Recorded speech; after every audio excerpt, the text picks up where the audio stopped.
नमस्कार दोस्तों, तो आप सभी का स्वागत है रमाश्री गुरुकुलम पे। तो आज के वीडियो में हम लोग चैप्टर 9 कंप्लीट करेंगे। ठीक है, जो पुस्तकालयों के विकास में विभिन्न भारतीय संस्थानों का योगदान। ठीक है, ये चैप्टर है हम लोग का और इस चैप्टर को हम लोग आज कंप्लीट करेंगे, थ्योरी प्लस और जो 25 MCQ है दोनों को देखेंगे। ठीक है, इससे पहले हम लोग 8 चैप्टर कंप्लीट कर लिए हैं। ठीक है, और हम लोग यूनिट 1 ये हो रहा है, इसमें टोटल 12 चैप्टर है और 8 चैप्टर कंप्लीट हो गया। 2 से 3 वीडियो आएगा तो यूनिट 1 कंप्लीट हो जाएगा। और उधर हम अमित किशोर का जो ऑब्जेक्टिव बुक था 7500 वाला, तो उसका यूनिट 1 हम टोटल उसका MCQ कवर कर लिए। ठीक है, 370 था उसमें, तो हम टोटल उस पर वीडियो बना दिए हैं। तो आप लोग उसका प्लेलिस्ट हम अलग बना दिए, अमित किशोर ऑब्जेक्टिव करके है उसका प्लेलिस्ट। ठीक है, उसमें सारा वीडियो है, तो आप लोग वहाँ से जाके सारा ऑब्जेक्टिव यूनिट 1 का आप लोग जाके कवर कर सकते हैं। ठीक है, तो चलिए हम लोग वीडियो पे आते हैं। तो आज का टॉपिक है पुस्तकालयों के विकास में विभिन्न भारतीय संस्थानों का क्या योगदान है, उससे रिलेटेड हम आज का टॉपिक कवर करेंगे। ठीक है, तो पहला जो आता है इसमें UGC आता है। ठीक है, यूनिवर्सिटी ग्रांट्स कमीशन आता है। ठीक है, तो इसको हम लोग कवर करेंगे। तो चलिए, क्या टॉपिक, विश्वविद्यालय अनुदान आयोग, यूनिवर्सिटी ग्रांट कमीशन। UGC का क्या फुल फॉर्म होता है? University grants commission, UGC।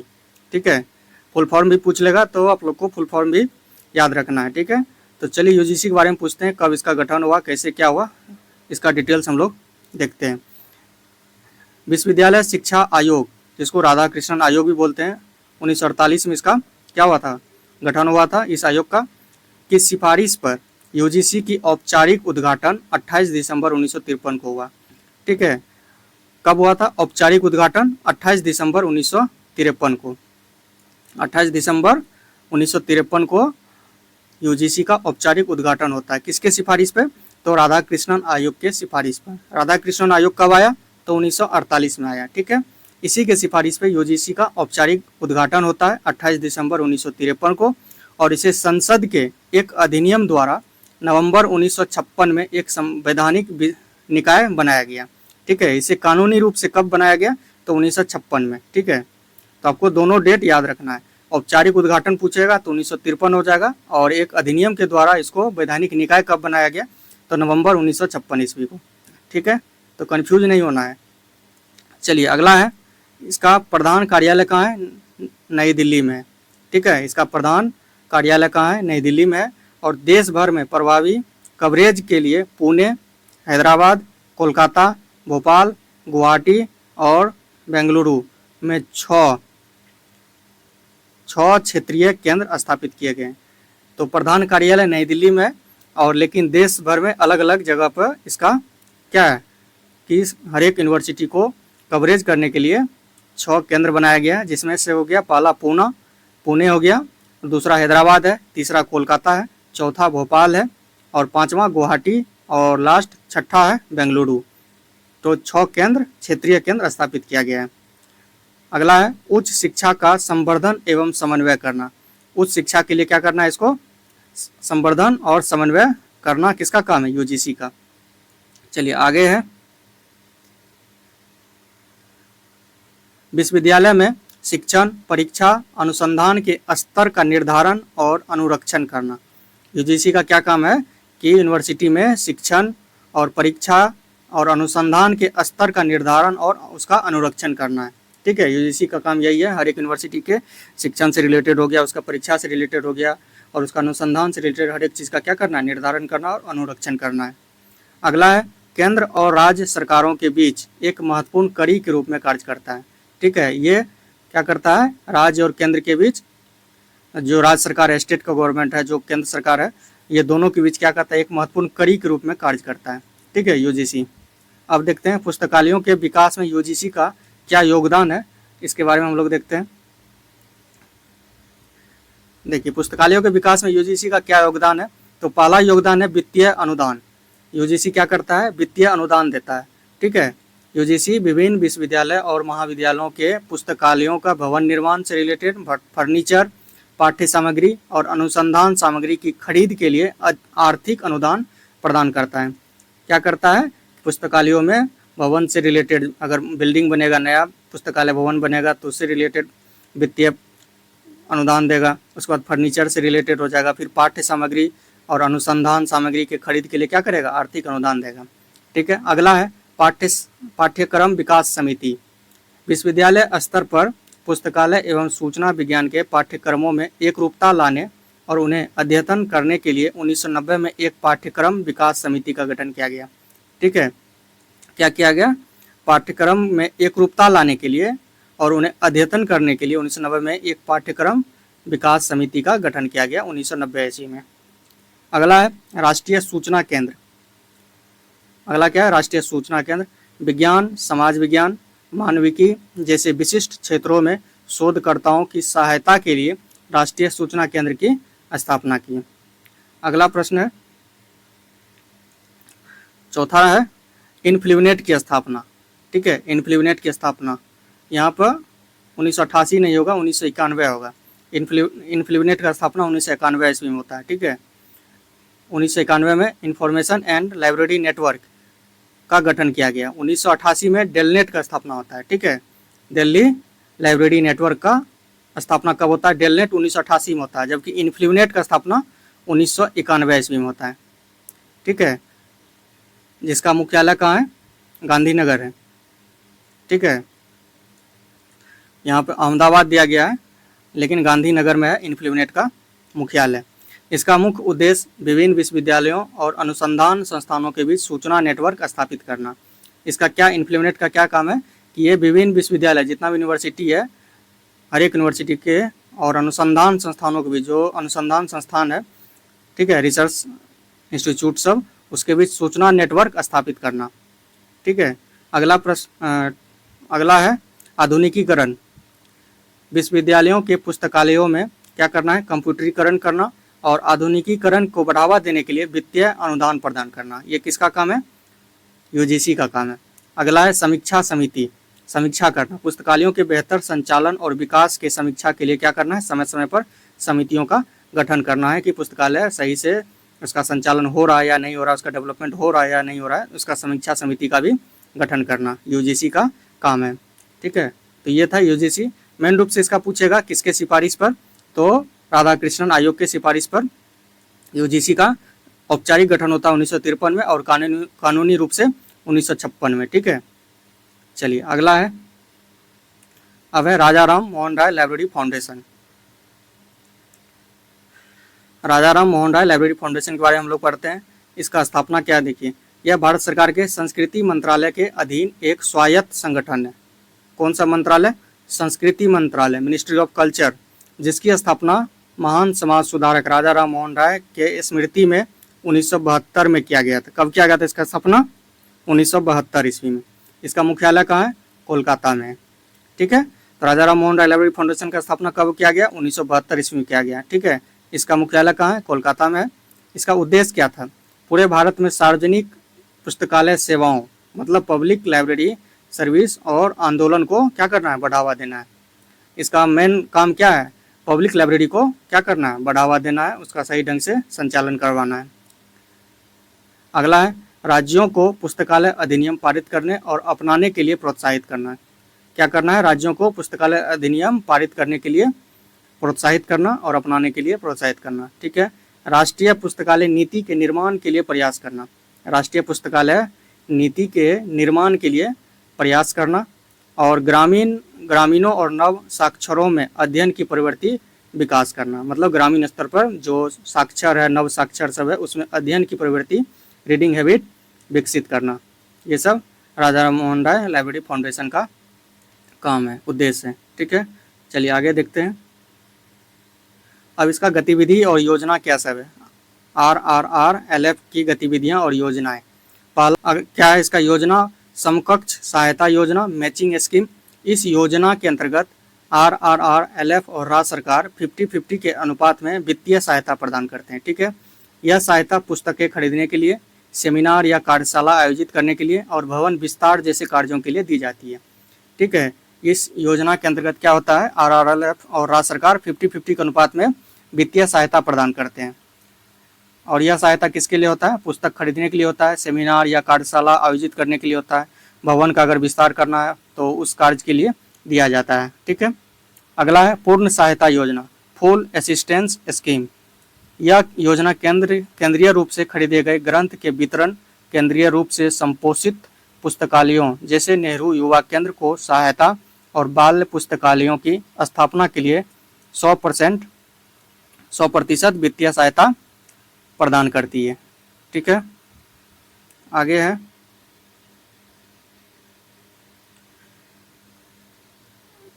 अगला है राष्ट्रीय पुस्तकालय नीति में योगदान।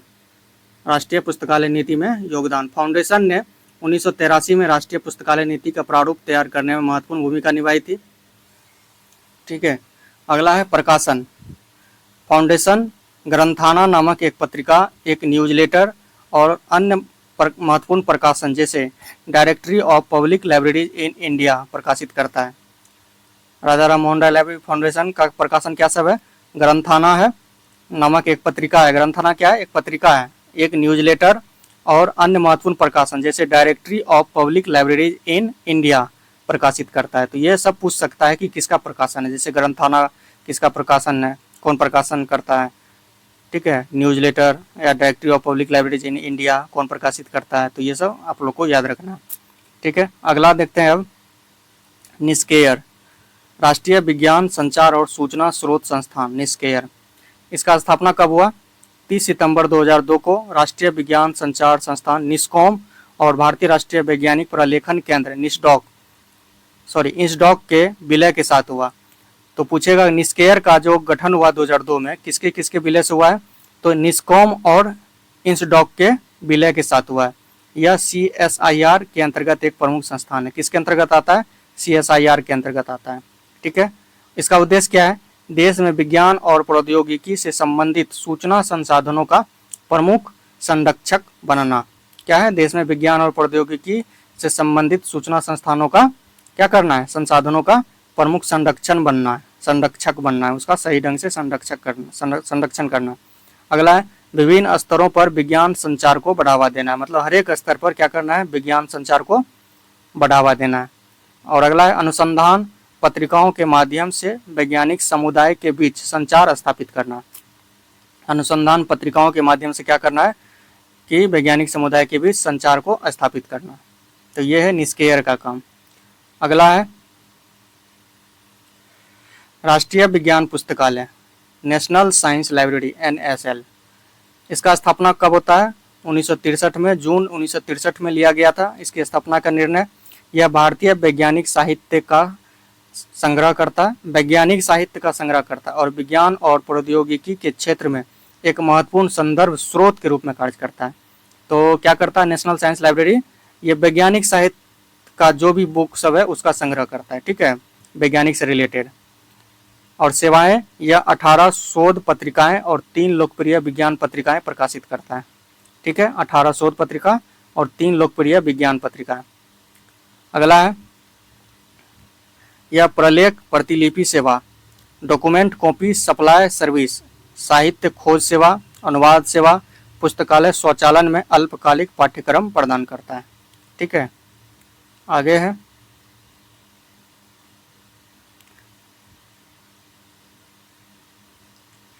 यह भारत में प्रकाशित होने वाली पत्रिकाओं के लिए ISSN international standard serial number आवंटित करने हेतु राष्ट्रीय केंद्र के रूप में कार्य करता है। ठीक है, अगला है राष्ट्रीय सामाजिक विज्ञान प्रलेखन केंद्र नेस्डॉक। राष्ट्रीय सामाजिक विज्ञान प्रलेखन केंद्र नेस्डॉक, इसका स्थापना कब हुआ? इसका स्थापना 1 अक्टूबर 1969 को भारतीय सामाजिक विज्ञान अनुसंधान परिषद ICSSR की इकाई के रूप में हुआ। किसके इकाई के रूप में? ICSSR। ठीक है, नेस्डॉक का स्थापना ICSSR के एक यूनिट के रूप में होता है और इसका स्थापना कब होता है? 1 अक्टूबर 1969 ईस्वी को। इसका उद्देश्य क्या है?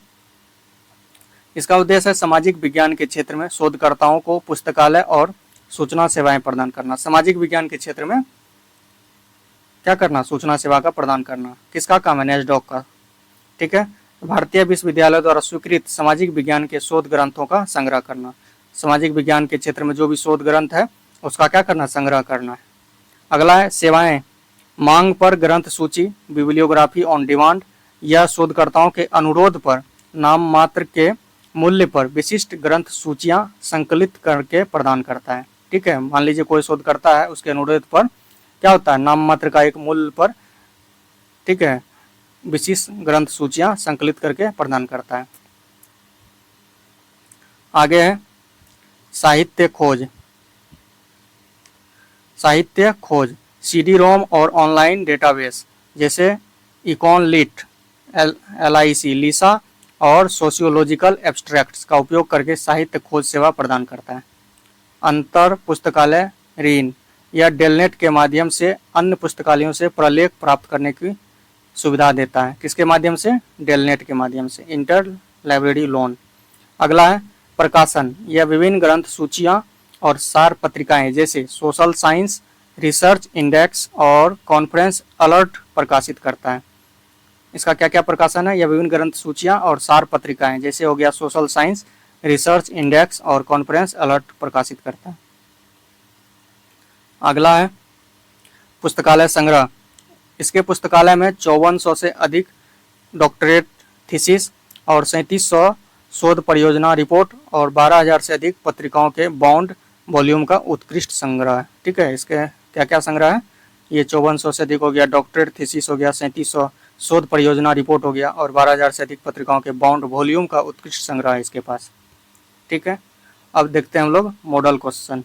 हम लोग का थ्योरी कंप्लीट हो गया, अब इसका 25 मॉडल क्वेश्चन जो है वो हम लोग कंप्लीट कर लेते हैं। चलिए अगला प्रश्न है, पहला नंबर का प्रश्न क्या है कि विश्वविद्यालय अनुदान आयोग UGC को किस वर्ष एक वैधानिक निकाय के रूप में स्थापित किया गया था? तो 1956 में, और औपचारिक रूप से 1953 में।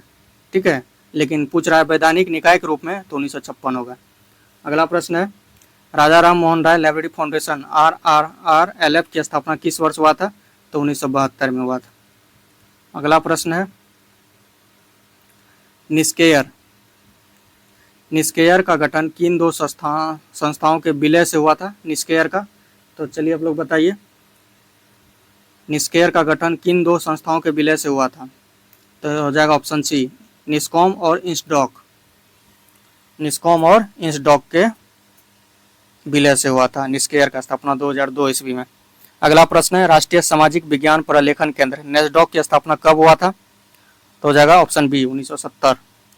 ठीक है, 69 में हुआ था, 1969 70 हो जाएगा, 70 है 69 नहीं है तो। ठीक है, अगला प्रश्न है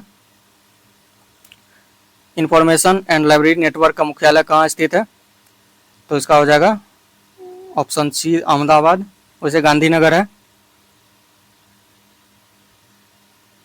ठीक है, चलिए अगला प्रश्न है भारत के विश्वविद्यालय अनुदान आयोग UGC को किस देश के यूनिवर्सिटी ग्रांट्स कमेटी के मॉडल पर तैयार किया गया था?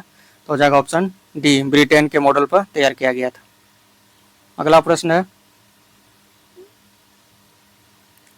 राजा राम मोहन राय लाइब्रेरी फाउंडेशन का मुख्य उद्देश्य किस प्रकार के पुस्तकालय को बढ़ावा देना है?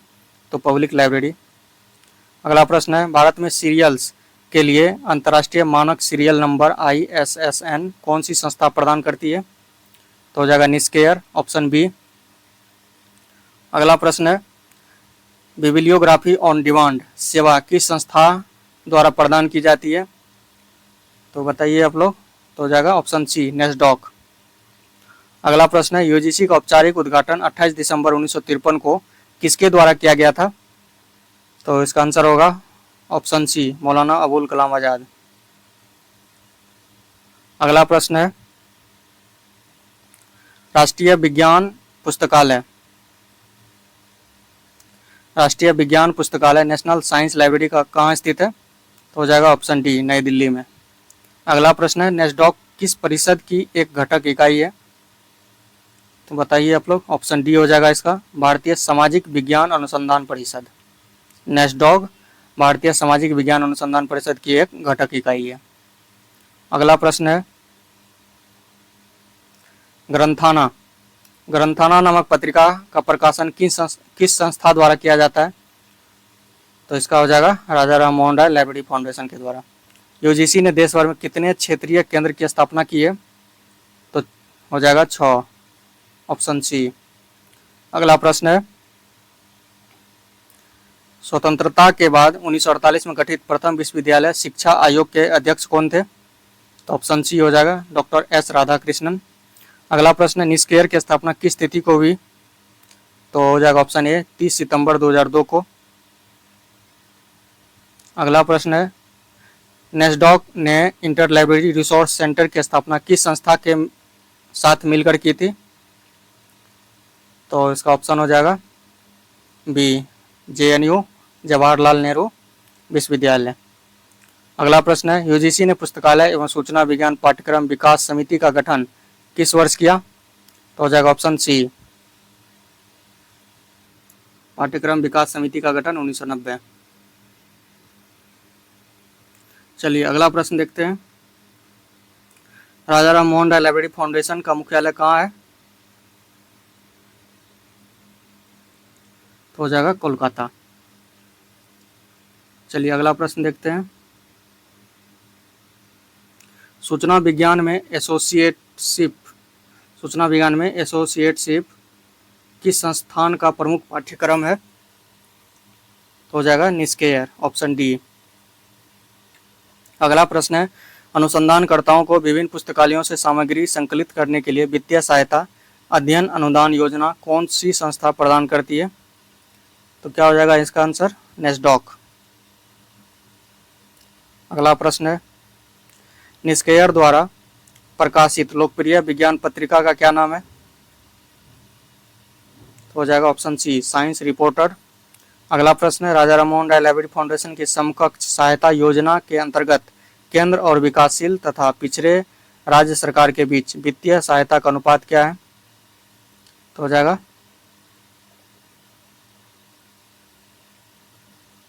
तेईस का बी 60-40।